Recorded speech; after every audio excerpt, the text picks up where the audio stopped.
bandeko balandi mbote na bino banso oyo bozwi bongo libaku ya kolanda biso mokolo mwa lelo bolimbisi mwa mingi po tobandi moke na mwa retard faute ezali ya Luya ye moko alobaki azali candidat te na présidentielle te candidat akomema mama mimi soko metro ekomi mwa pasi kasi Luya yete o mami mizela Luya okomi wapi Luya nazo ya Luya ndelo kwa tokomi retard boye Luya assume po balobi tokomi na ngongo oyo tango sali likambo soki ezandenge wana assume tokomi esika oyo tosolaka mwa moke bokolimbisa po na ngonga kasi moto aka moto ebela ko soko esalami na maboko wa moto eyalaka kaka na ba fai nango nde bolimbisi tosengi bino bandeko kasi po na lelo liso na biso tolingi kosolola lisusu lokwa mbaleleki na ndeko na biso nangina bengaka mingi analyste ye alingaka analyste te ponga na lingaka ba analyse na ye alingi atikala chaque fita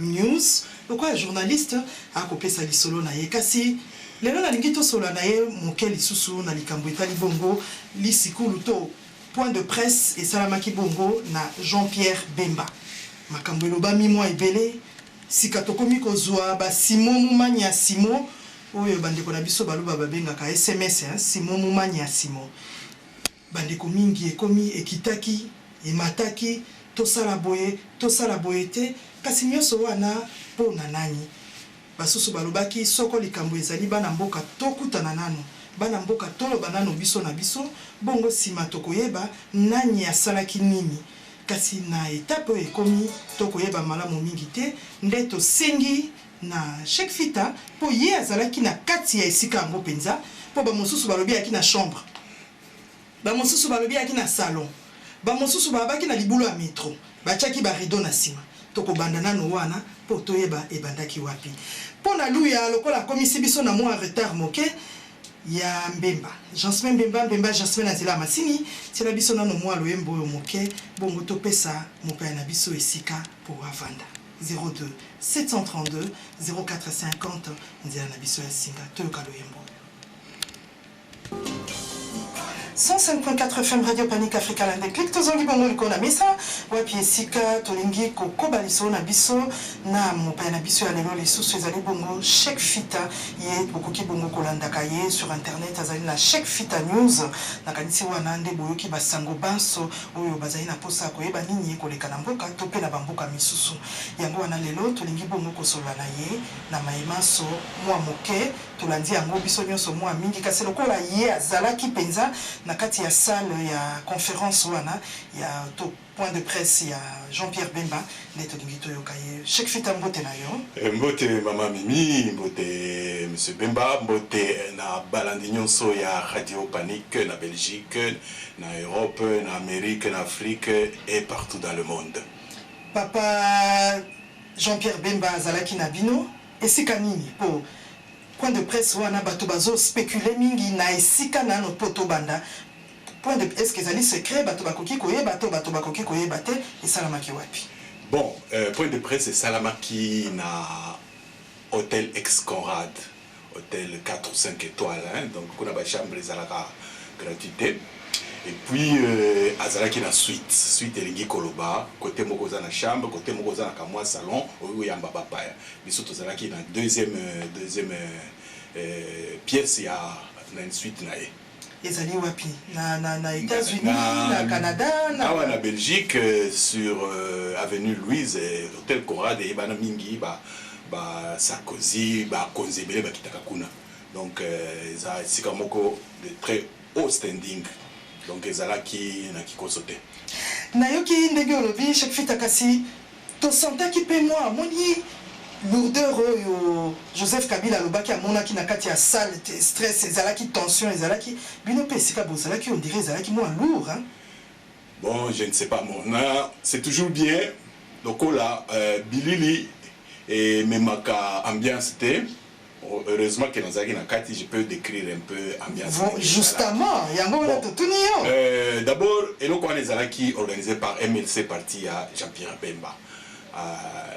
Tard dans la nuit, na tongo batindi ba SMS, avait bon, boya ici ba tropé sabino ici kango par SMS. SMS batindi na journée, donc bisonyo so keikuna presse belge, presse congolaise, tozalaki kuna, et puis bayebisi biso na sekuna bozela muke ba préparer sika conférence de presse ko salama ba préparer tomati ezalaki na premier niveau je pense ba couloir rebelle kende boye zunga boye bref ba kotisi biso isika wana de tokoti Jean-Pierre Bemba azalaki déjà wana avandi calme mutu a préparer matériel na ye bati micro bati ba caméra etc. Après, chargé des relations extérieures na bango, monsieur Mbungani, docteur Mbungani, ne introduire na introduction na ya lobby que tokoki ko poser ba question nyonso to lingi sauf question moko o etali affaire à subordination ya ba témoin parce que l'affaire est pendante.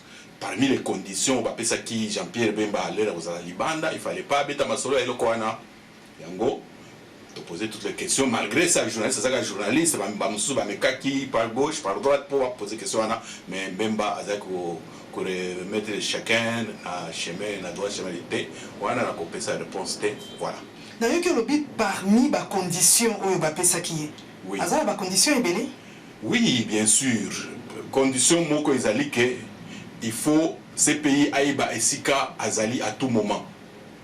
Donc, à un moment, tous les gens, si Mbemba Azali, ces pays, Aïbi que Mbemba Azali, si Kabou. Bâtir bracelet électronique? Non.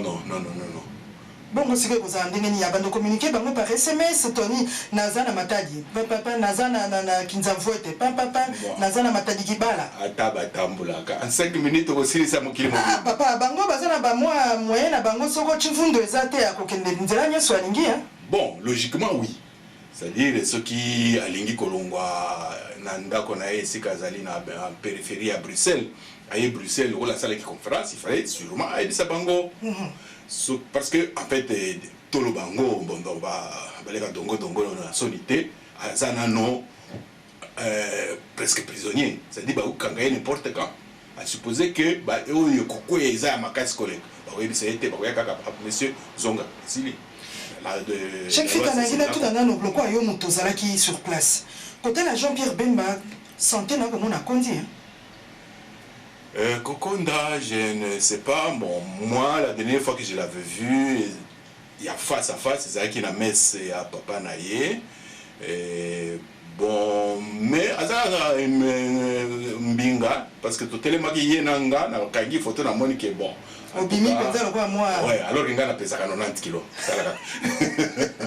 02 732 0450 zia na biso ya singa tozonga sikoyo na conférence na yelo ba liboso na tikaki ngai apesi date heure jour donc makambo nyonso ya retour na ye eza clair poni.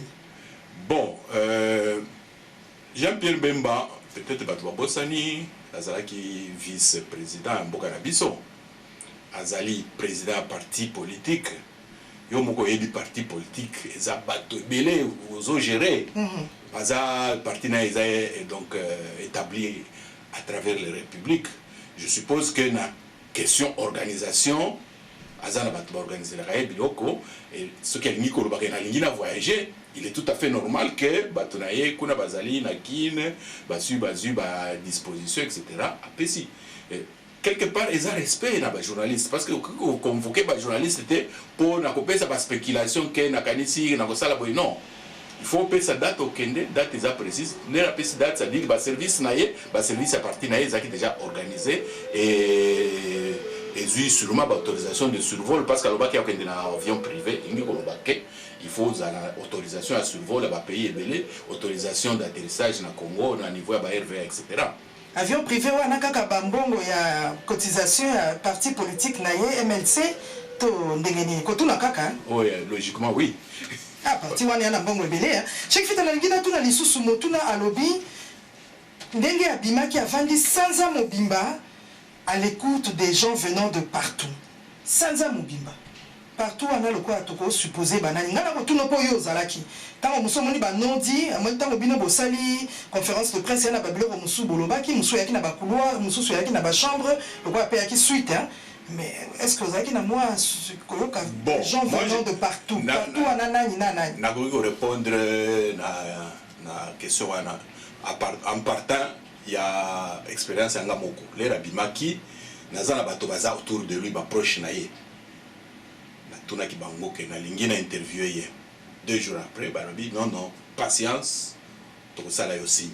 Je suppose soki barépondaki nga boye télévision ebele une fois nasalaki interview par exemple na Mbungani en collaboration na Radio Kapi tozaki na Sonia Rolé à Radio France ayaki tokutani na alobi te ngai nalingi nakutana kaka na Bemba. Donc un mois après tokutani na ye lisusu pour l'interview. Je suppose que RFI azalaki parmi bato balingaki bakutana na ye. Bon tolongwe côté ya média.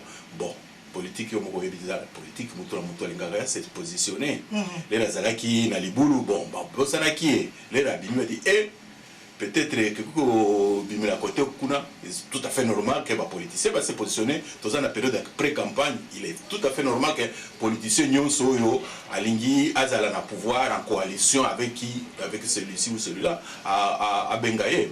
Et puis parti na ezapé munene bazana ba député ezana ba sénateur ezana ba élu et belé donc tout c'est sûr bazaki ko Bengaye. Et tout qui s'appelle communauté internationale. Vous voyez que Congo Nabiso, les alliés, c'est pas n'importe quel pays. Intérêt, c'est du point de vue géostratégique, Mboka Nabiso, ils ont une position très très convoitée. Donc, nakanisi que naba homme d'affaires, naba homme politique, il y a un pays ébélé, c'est tout à fait normal, benga qui est dans la logique des choses, c'est comme ça que je l'entends. Nazalaki motuna moko bandeko batuna na yokaki yangote na yebite soko yo kaka Jean-Pierre Bemba tango alobaka j'ai accepté l'inacceptable. Oui. Lelo yo soko tokomi esika tokomi na Congo pona ba l'inacceptable wana. Mais na yoki motuna wana moto moko atuni ete. Elaki yote na moto. Bon, c'était il y a 10 ans. Hein? Entre-temps... Bah, c'est histoire. Pour ça, les lots, comme il y a un peu de temps, on dit que l'on a signé la condimate. Bon, on pense à la pété. Bon, comme Nalobi, c'était il y a 10 ans, il y a entre jour nana les lots Makambouele qui tellement ébélé, la conférence de presse à 45 minutes. Depuis tozala qui peut ébélé, mutuna question, la kadisi que ekoki cause la question la plus pertinente dans le moment où. Donc je pense que l'actualité brûlante et ça là qui est tobas talamingi par rapport à projet na ya lelo na lobby qui est kozonga plus loin.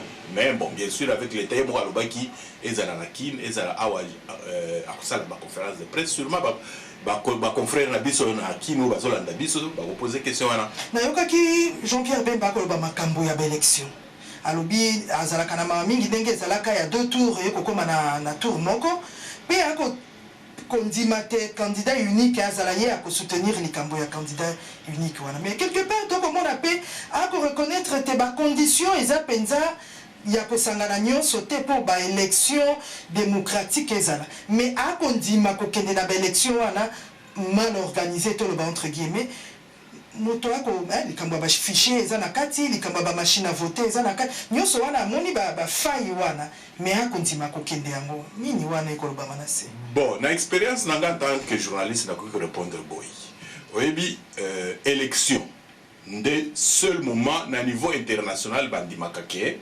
bakonzi ba changer mais loko mususu bato batiaka kate eza oyo élection bien organisée ou mal organisée quels que soient les résultats communauté internationale koloba c'était mal organisé mais nous prenons acte elingi koloba ke muto ya zobebisa ba élection soka organisé mabe et qui aleki bakondima ba résultat te mais bakondima kayende mokonzi elingi koloba ke soki biso ba congolais si les partis politiques congolais balingi batika kabila atika la wana baboye côté élection baloba ke o ba conditions za réunité ya osala lini encore organiser nanko akosala ya lingi on va prendre acte nakanisi en tant que responsable des partis politiques ils doivent aller aux élections mais yemo balobaki ce n'est pas parce que tozokende que tondimi ba condition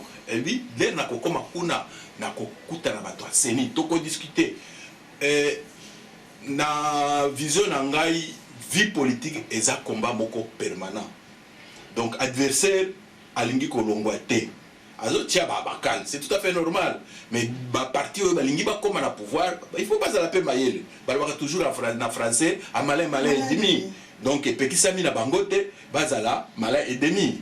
Et puis na bakisa pona kusukisa quelque part combat politique eza lokola nini match à football.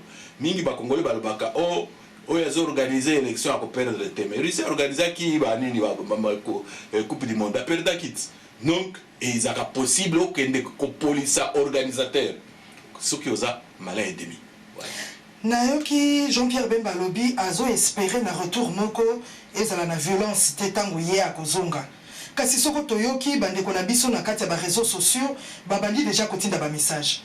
Boyamba ete soki akomi kuna bobo ikote retour na ye bosala chivundu bosala boye kasi bandeko mosusu pe balobaka soki ezali na kati ya ndako tosukola nanu ndako yango biso moko soko mopaya ye nde tokoyeba eloko akosala sika Jean-Pierre Bemba bayembaki mwana mboka bayembi balobi ye mokonzi ya Congo bongo siko kaka bana Congo bazotinda message te boyamba ete bobo ikote retour na ye non violence oyo yaki ko espérer na kozonga nango ekozala te na analyse na yo na pays na biso na moment oyo toza na période tozobenga période préélectorale elingi koloba jour ya élection quand moko ekopola quand moko ekogagner toza na deux camps logiquement soki bato babandi kotinda ba message ya boye eza kobanga te c'est-à-dire bembe bazobangisa bango parce que ezaki kobangisa bango te mpona balingaki bakipeye oli ba préparer ya bango campagne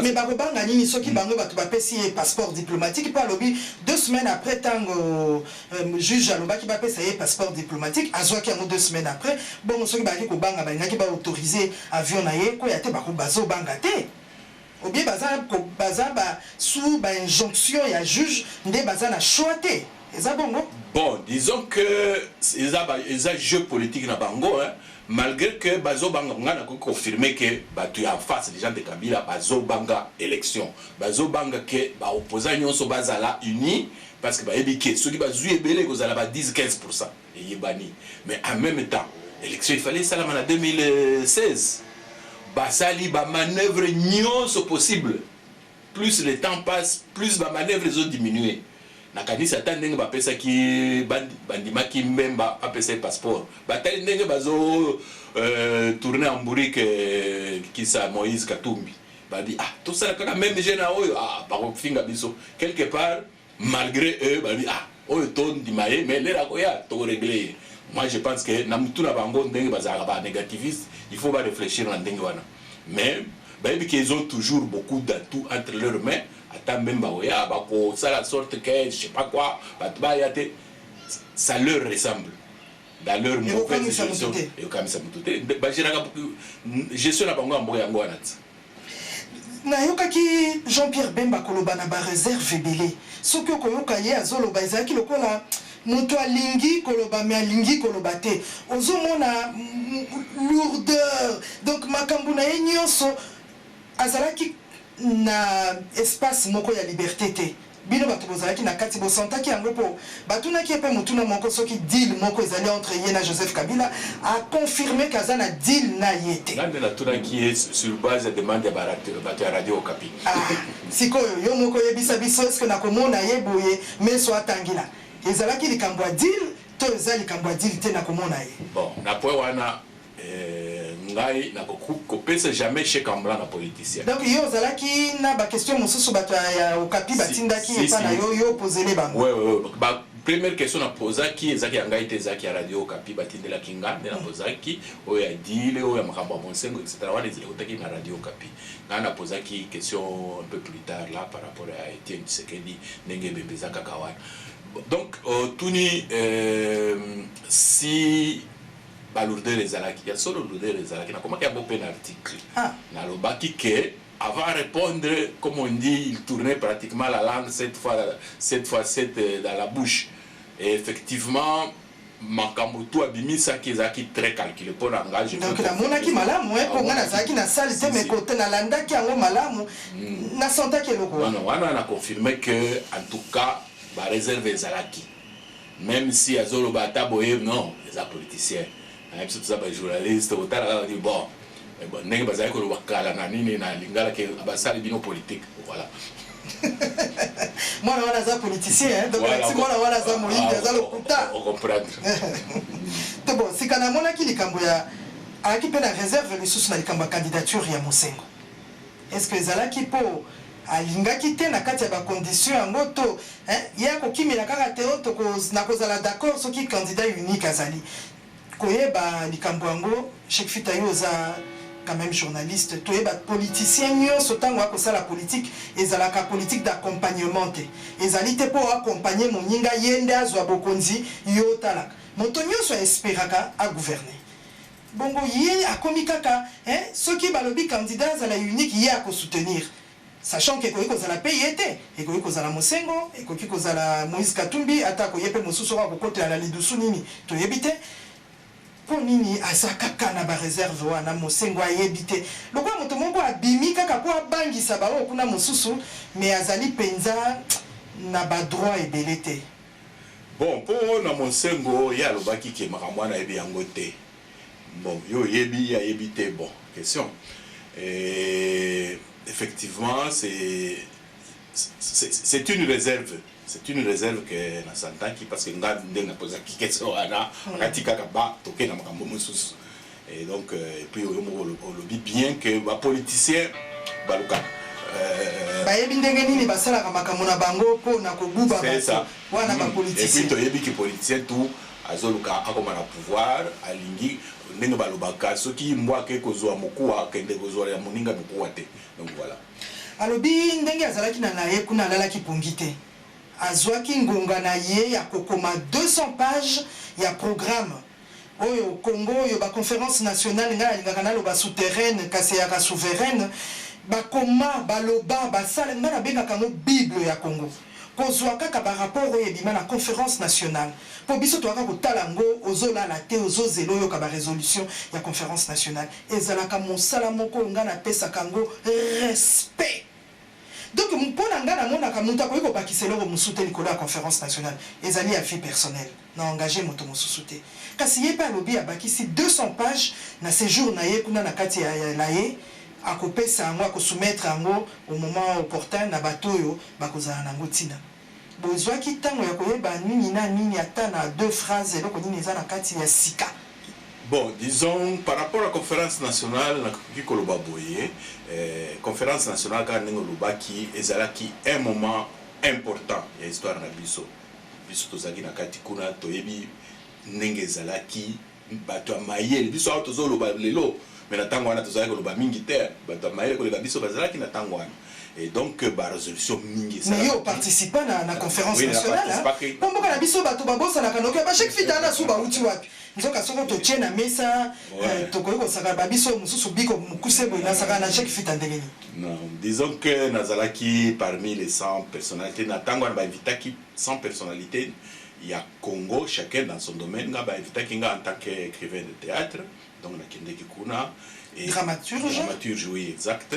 Donc, Feu Mutomboguichi, dans le milieu de la homme culturel, a été invité en tant qu'organisateur de spectacles. Feu Mikanza Mobiem, Azalaki invité en tant que metteur en scène.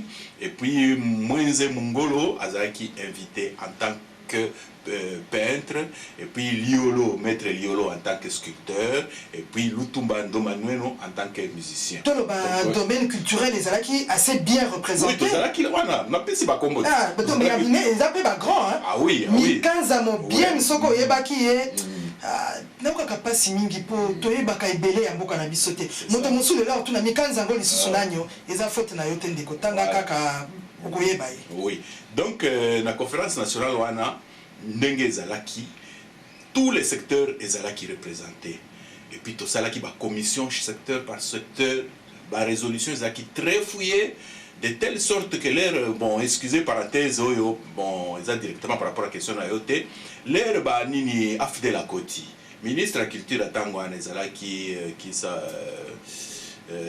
ekoya kaka ekoya bon alingaki asala les états généraux de la culture abengi biso biso toke de toyebisi papa oyo nyonso olingi osala esi esalama di tobimisa ba résolution il y a conférence nationale. Il était honnête. Il a dit, je ne vais plus chercher, je vais appliquer seulement les résolutions de la conférence nationale dans le cadre de la culture. Ça, souvent, les gens ne le savent pas, effectivement. Et parmi les conseils, il y avait un artiste Kalama Irunga, Kalama Sulu, qui Mama Lopango, Monoko, tout ça, a fait l'année passée. Donc, ils étaient parmi les gens qui ont piloté. Donc, dans le secteur, voilà. Maintenant, revenons à Bemba. Ce qui a Salaki, projet de société, il ne peut pas inventer ex nihilo. C'est sûr, à s'inspirer dans Makambo Ebele, Salama, la conférence nationale, dans différents secteurs. Makambo ya gouvernance, Makambo ya démocratie, Makambo ya élection. Et ça là déjà, c'est sûr, à sali la synthèse na bango, pour la partie na bango, ou ya koya nango à présenter dans la période de la campagne électorale. Donc, je ne peux pas dire qu'il a inventé à partir de rien. Surtout, je m'inspire parfois aussi à la résolution parce que la résolution est toujours disponible. Tout le monde qui Jean-Pierre Bemba lobby, 10 ans après, je ne suis plus le même homme. Bino comme on a yé, bato bayebi yé azali na yé commerçant, bato bayebi na yé azali homme d'affaires, preuve yango ana deal na yé salamaka, o ya accepta ki l'inacceptable, akenda na yé. Bongo ntango alobi azali lisusu même homme te, na kokonda veste kititai, okomi na 52 nde ko changer wana to na kati ya moto, bino bato bozalaki na kati ya salle, bo sentaki pete moto yo aza penza moto mosusu. Bon. Personnellement, première impression, il était très calme, très serein. Et on dirait Mouto, Atabogangi, il est toujours calme. On a l'impression de Nango. Bon, s'il dit, je suis un autre homme, 10 ans après la prison, effectivement, sûrement, il a beaucoup réfléchi sur sa vie, sur la vie de la nation, erreur, l'essence de l'amitié, parce que aussi à la base du fait qu'il a se retrouvé qu'on a mouvement, etc. Je pense que le Razaki Yemoko dans sa cellule tous les jours, durant 10 ans, il s'est posé beaucoup de questions. Il a dû se dire, jour Narobima, erreur boye, bon, nous devons lui accorder le bénéfice du doute. On ne peut pas dire du fait qu'Aoumeli la prison comme un méchant. Il a dit lui-même qu'il a changé. Accordons-lui le bénéfice du doute. On va l'observer par les actes. Voilà les actes discours. À partir de maintenant, les actes qu'il va poser vont confirmer ou ne pas confirmer. Donc, Alobaki Moko a changé après 10 ans. Nayoki Alobaki Likamboya ba moyen, les partis politiques naye fonctionnent à Canabadon, badérant, bapesaka pe ba cotisation na bango. Bango nde kaka na ndenge na tunaki ba moyen wana nde yango ekozwa avion privé ekomemela Bemba kuna tolo kwa ezala ngo parti ya mbongo déjà po ye moko akina epe mobola tolo kwa ngayo. Bon, là, honnêtement, je peux dire que je ne suis pas dans les secrets de Dieu. Quand Ngolobi, Mbemba, c'est pas un va-nu-pied. Mbemba n'a pas été un va-nu-pied. Il est né donc d'une grande famille. Et donc, sûrement que déjà lui-même, dans le cadre de la famille, il peut avoir des moyens. Bon, les amba la liboso attendent l'avion privé. Hein? Et bon, bien sûr, quand ils ont formé le balobaka, la cotisation, mais la cotisation, mettons 100 000 €, mais ce qui est mon a 2 millions, c'est la cotisation. Parce que la cotisation, c'est que c'est la montant limité. Voilà. Donc, si on ne peut pas $1 milliard, il y a la cotisation. C'est la cotisation. 02 732 0450, on dit à la biso ya Singa. Fatima, ta papa Jasmine Bemba Jasmine, Bandeko Balobi, il faut tia Fatima ta po. Nzembo wana na kanisi bakoluka. Papa moi mbaka ngonani Samangwana. Ah, Balobi Samangwana mikolo soki okozwa moi droit d'auteur en plus. Po eko bina mwa mingi penza. Tosali moi tour moke na liso na biso ya mokolo ya lelo etalaki bongo isikulu ya Jean-Pierre Bemba. oyo toyoki na oyo toyokaki te yo okoki koyebisa biso? Bon, oyo boyokaki te, bon, je pense que boyokaki presque tout. Pona nini tosalaki tour ya question. Donc mutu na mutu azwi occasion ya poser question. Après deuxième tour, après il n'y avait plus de questions. Limbisa, à propos de plus de questions, Nayoki a Walikambo, Azaki Kobenga Kabila, le président de la République, président Nayoki, si comme mon côté, au sentir moi, haine, mon côté, moi, qu'on diminue pour bateau. Biso mon côté, tu bandeko, bazali bandoka. Mandat ici là, tu Kobenga est le sous-président, mais Jean-Pierre Bemba Nayoki, si comme mon côté, a Kobenga est président. À l'Ongola quitté, monsieur Joseph Kabila, monsieur, a Bengi est président. C'est bien noté. Et Tika Kibinote pour le biba question ici là. Ouais, moi aussi j'avais remarqué cela. Mais yo nanga la moni tozo la balancer le moko. Il y a solo ko bon ça là que je c'est encore anat. C'est-à-dire en fait un homme politique, il est diplomate aussi. Ce qui est politique, ce que ça diplomate était au bébisa. Et donc et ça bon, ça c'est une parenthèse au babenga au lobby. Na micro. Après les moquets, entre bilo bandik, au changer langage. Officiellement, vous allez dans le langage moussous. Officieusement, on tout là. Et ça, quand vous allez avoir, kanisi régisseur nabiso akati micro zo akati te otoloba. Mais ton côté boloti. Fatima ta la kanisi to yoka mo moke tope mabongo sima toko ba moi lisolo na Cheikh Fita News wazali na biso 02 732 0450 zia na biso asika. Fatima ta wapi sika to ngite bisa bande kote lisolo na biso ya mokolo ya lelo et suki wana na Jean-Pierre Bemba oyo azali bongo kozonga Kinshasa le 1er août. Alors, qui n'a pas gagné Cheikh Fita? Na 8 heures. Na Tongo. Akolongwa sûrement la veille na Butu, akoma na Tongo. Akoma na Tongo et kozala bongo na avion privé. Donc hier à lobby akokita la mabele ya bakoko. Kasi nga kina tu na Cheikh Fita po na bandeko yo bazali libre hein. O ba kotinda ka ba message te bokende te, boyamba yete, bosala chivundu, bosala boye po yende. Yo okoloba na bango nini po moto nyonso azali libre kasi soki batunaki ya vie na yo? Oui, moi je suis un démocrate. Je suis foncièrement démocrate en ce sens que bokasi ya mboka et outil na bokasi ya batutu et outil na bokasi ya association ya ba parti politique ya société civile. Elingi koloba moto soki azana likanisi fotika asala ngo. Oh, bah, du choc des idées, j'ai eu la lumière. Ceux qui ont commis la République, oh, yoko kanisa boité, yoko sana boité, au BBC, beaucoup comme faible. Donc, Moutuloko Jean-Pierre Bemba, c'est pas le premier venu. Bemba a dirigé Mbokawana en tant que vice-président. Bemba a président et a parti monene, ceux qui a lingi à Zong, Mabe Wapi, Poba Oyo, qui se reconnaissent en lui, Bakende, c'est tout à fait normal.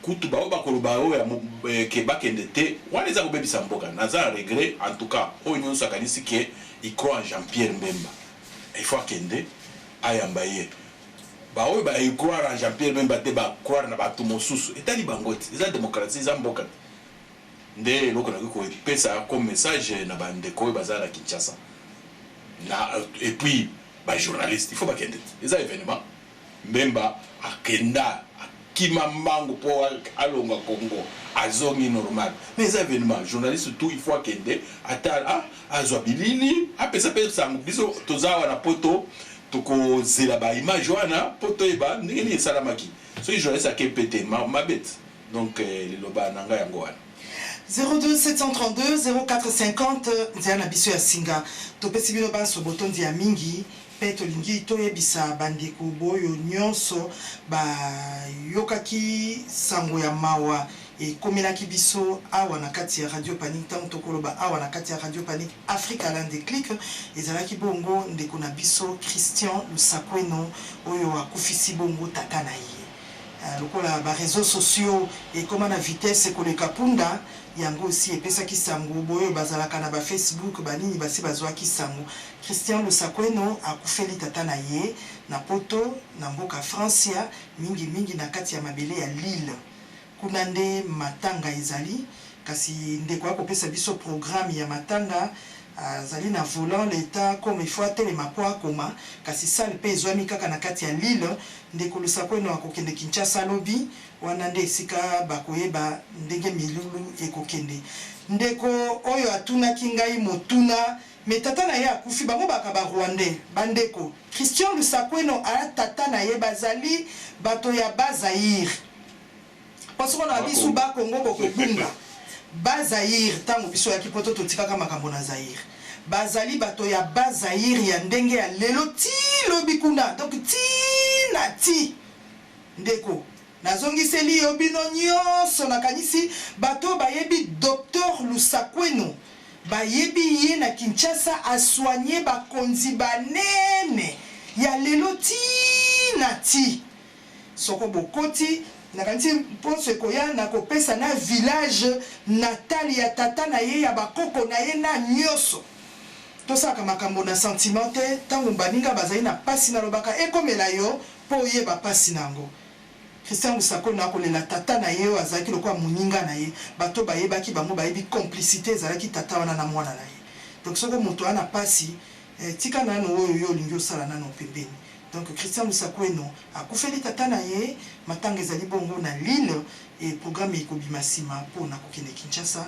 bino moko boyebi bakongo bakundaka bango na mboka bakoko donc ndenge eza wana bakokunda ye na Kinshasa te akokunda mapenza kuna na mboka bakoko na ye esika bamotolo na ye ekundama nakanisi wana tokozela kaka programme nde tokoyebisa bandeko oyo nyonso bazali na posa ya koyeba esika nini matanga ezali na Lille 02 na profiter pe na présenter ba condoléances na confrère na biso Christian Lusakweno to na lobika ka courage oyo kweli moninga kokwela yo jour mususu courage pour surmonter moment oyo ya passé totondi banso botondi boyo penza balingaki bongo kopesa ba condoléances na bango epa Christian Lusakweno totindelaki bango numéro ya téléphone na ye po bayebisa ye na esalaka esengo soko omoni te na ntango ya pasi okaboli pasi na yo na bandeko nyonso bokoki kotinda ta Simon Momanya Simon ye kokomela ye 02 732 0450